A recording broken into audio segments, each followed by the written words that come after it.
What's going on, guys? It's your boy. Welcome back to another video. Today we're going to be talking about the new X-Men cast that got announced at D23 the other day. I'm insanely excited. I'm just kind of going to go through the list, talk about each of the characters because I think that it's interesting, the lineup that we have here, and talk about the actors and just give my basic general thoughts about it. I am very, very excited about this movie. I think that the X-Men is something we've kind of been waiting for since, I believe, literally back in like 2019 is when they bought the rights to these characters back. So it's been almost a decade, and they're finally going to have an X-Men movie in theaters.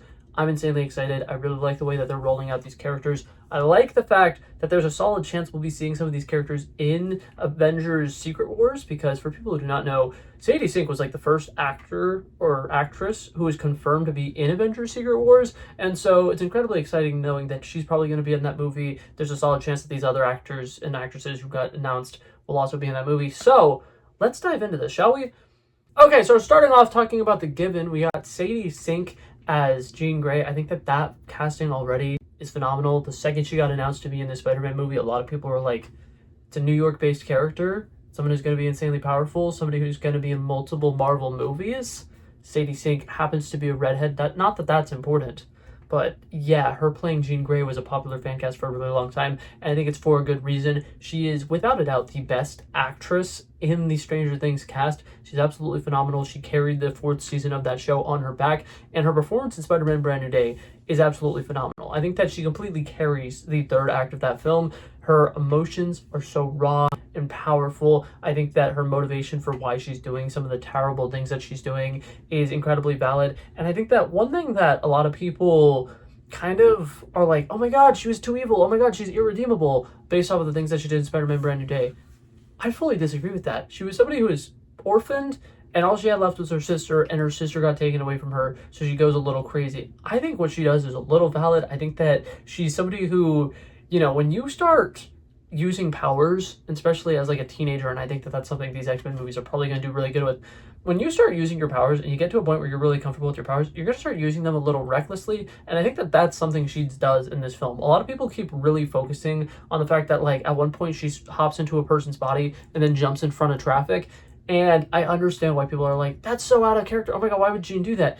This version of Jean seems like she's supposed to be like 16, 17, somewhere on the young side, and whenever you get powers and you're, you know, just kind of messing around with them, walking somebody in front of traffic and then leaving their body, I feel like is something that she just kind of does just because she can do it, and she's at this point in her life where she feels like she has nothing else to lose, and I feel like that's part of the reason why she is as evil in that movie as she is, and I'm tired of people being like, it doesn't make sense, oh my god, Jean Grey is so much better than that.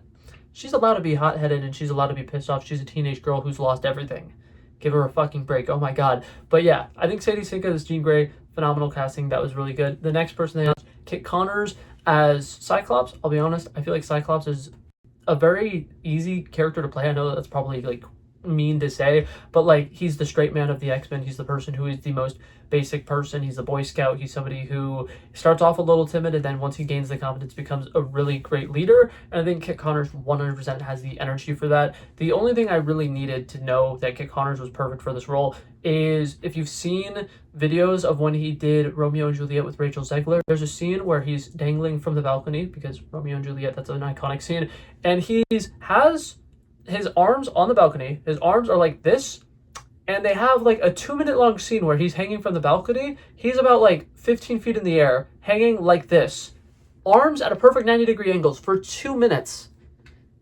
Yeah, the guy's absolutely fucking shredded. He's perfect for Cyclops. So I thought that that was fantastic.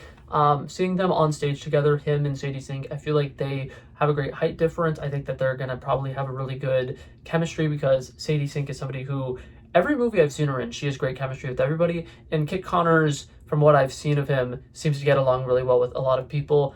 I will be honest, I haven't seen Kit Connors actually perform in a lot of things. I've seen him in interviews though, because when Warfare came out, I obviously saw him in that movie, but I watched a lot of the interview process of that movie because I thought that the marketing was better than that movie. That's a hot take. That's something we could get into another time. But Kit Connors just looks like somebody who's an absolute delight and somebody who's really good at working with other people, and I think that that's something that's huge when you're casting the X-Men characters, is you want actors who work well with each other. So I think that that's really fun. The next person they announced, Professor X, is going to be played by Christopher Abbott, who, surprise, has played a Marvel character before. I love whenever Marvel does this, they take a person who's played like a one-off character who is relatively small and was relatively insignificant, and now they're getting a bigger role. I think he's going to do phenomenal as Professor X. I think that he has a great energy. In the movie Wolfman, he plays somebody who's very conflicted, and I think that Charles Xavier has a lot of moments where he's incredibly conflicted. I think he's going to do great. Something else that I have not mentioned yet, so far all the people I've mentioned, Broadway actors. They're people who performed on stage, and I think that getting theater actors to be the X-Men cast is absolutely a genius idea. Ian McKellen as Magneto is so theatrical and so over the top, and he really like plays to the back seats, and I think that that's incredible. I think that that's the energy you need for the X-Men, and each of these actors so far have a gravitas to them that I think is really good for that, and I think overall, this is going to be a very interesting lineup, and I'm very excited about it. The next one, I don't have much to say about Samara Weaving as Emma Frost. She just is Emma Frost. Like, you've seen any movie you've seen her in, it's like the perfect audition for Emma Frost. She looks like Emma Frost. She gives up the vibes of Emma Frost, and she overall is a relatively popular person in like the horror side of things. So like if you're somebody who's a horror fan, you absolutely know who Samara Weaving is. That should get you interested in seeing what she's potentially going to bring to this movie. And I think that her age range is also interesting because she looks like she could play around like 10 years younger than Professor X. So I feel like they're probably going to have a history. And I am really intrigued to see if they immediately try to make her a good guy or if they go the route of her being a villain. It's very intriguing. Emma Frost is a very popular character who just keeps gaining in popularity. And they got an actress who has been gaining in popularity since like 10 years ago when she first came out. So overall, I think that that's a perfect choice. Then we go on to Indy Navarrete as Rogue. This one apparently is really controversial. I think this is phenomenal casting again. One thing that is huge about Rogue that kind of sets her apart from all the other X-Men characters, she has a really big personality. She's somebody who like is really over the top. She is super Southern Belle. She's somebody who like just overall is incredibly over the top. Sometimes when she fights, she has like a battle cry. She like literally like screams.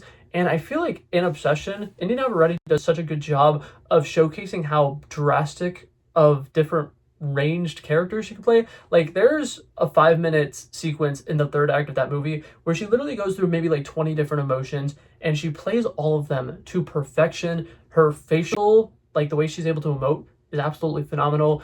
And just everything about Nikki when she's like going out of control and she's spiraling, I think it's an incredible audition for Rogue. Like Rogue is somebody who's very expressive, has a lot of emotions, and I've already just played a character where she's very expressive, has a lot of emotions, and a lot of people are saying that she's not fit for the role because oh she's too short or oh she's not Southern enough. Guys, respectfully, I need you guys to shut up. I think you're just absolutely incorrect, and I think I don't want to be like, oh my god, you guys are racist, but a lot of people keep bringing up the fact that she's a Latina actress. And I think that that's so silly because as somebody who's grown up in the South, the amount of Latina people I know who talk in country accents, first of all, a lot. Second of all, I know more Latinas who are similar to, you know, Rogue's characteristics where she's like the Southern Belle and she says stuff like sugar. I know more Latinas that are like that than just regular anybody who's just super white or whatever. So all the people who are like, oh no, it had to be a white actress. You're weird. That's odd. That's really peculiar. I think that Indy Navarrete as Rogue is phenomenal casting, and I think she's going to do fantastic. I'm very excited about that. Maya Boyd got casted as Storm. I know nothing about her, but I do know that she's a theater performer. She does Broadway. She's been apparently trying to get this role for the last like 2 or 3 years, and supposedly she has had talks with, why am I blanking on his name right now? Ryan Coogler. So Ryan Coogler also approves of her as Rogue. There's a solid chance she's going to be in Black Panther 3. I'm excited about this. I think that this has so much potential. I think that she's going to be phenomenal. Once again, having a theatrical actor is so great. I think that that is exactly what we needed for Rogue. And she looks the part. Like, oh, I said Rogue instead of Storm. My bad. But that's exactly what we need for a Storm. I think she's going to be absolutely incredible. So that's the cast that they introduced us to. And that was the one that, you know, he brought them all on stage. He said, these are our X-Men. We're missing quite a few very notable characters. One, if Rogue is going to be in this, we got to have a Gambit. Has not been casted yet as far as we know. We don't even know if he's going to be in the movie. I would hope he is. I think that there's a solid chance that, like, whatever they haven't gotten a specific person to play him yet, or on top of that, they just don't want to announce it while Channing Tatum as Gambit is still as popular as it is, because he is pretty huge in the zeitgeist of pop culture right now. But so we haven't gotten him casted. I really want there to be a Bobby Drake Iceman. I really want him to be played by a gay actor. So hopefully they're working on that. That'd be incredibly cool. That'd be awesome. No Hank McCoy Beast. I think that he's, once again, a really important character that should be in this first lineup of characters. I really liked him, and I think that there's been a lot of rumors for different people who could play him that I think would be really fun. So I like that. And then one of the last other characters who was not mentioned, who I think this is like a big deal. How has he not been mentioned? Magneto. A lot of people are speculating that he's not going to be in this first movie. I think that would be insane. I think that would be absolutely wild if they do an X-Men movie without Magneto. I understand the people who are like, oh my god, he overshadows a lot of the other characters. True, but him and Professor X are like almost the two most important characters when it comes to X-Men storylines and just mutants in general. So it'd be really weird if he's not in this movie. If nothing else, he's going to be a post-credit scene. He's probably going to be in jail or something. There's no way they're doing this movie without him. A couple of other notable characters haven't been cast.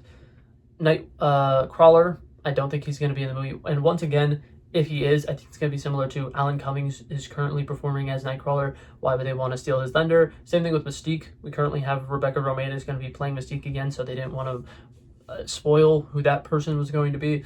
And so overall, I think that I'm excited with this casting. I am intrigued to know whether or not there's going to be a Wolverine in this movie. I personally don't want there to be one. I know a lot of people have their fan cast. I think Matt Wood from Saturday Night would be pretty cool. And he also does a lot of theater stuff. So if they're going the theater route, he could be pretty solid for that. But that being said, they have plenty of time to figure it out. I'm not too concerned about it.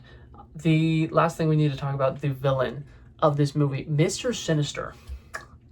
Should be an incredibly fun villain. I really hope they make him as campy as humanly possible. I hope that they do a very like over the top, over dramatic performance. I want this to feel almost like a live action Megamind, because whenever I read Sinister comics for the first time a couple years ago, that was the main person I thought of. I was like, wow, this is so Megamind coded. And just like the costumes over the top, the dramatic entrances.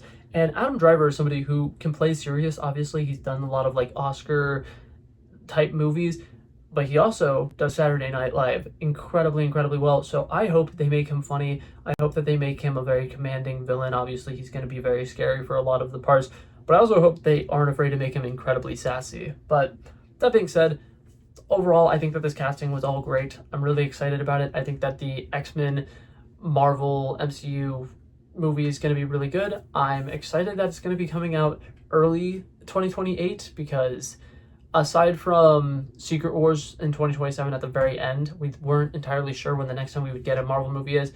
I'm glad that it's not going to be that long of a wait.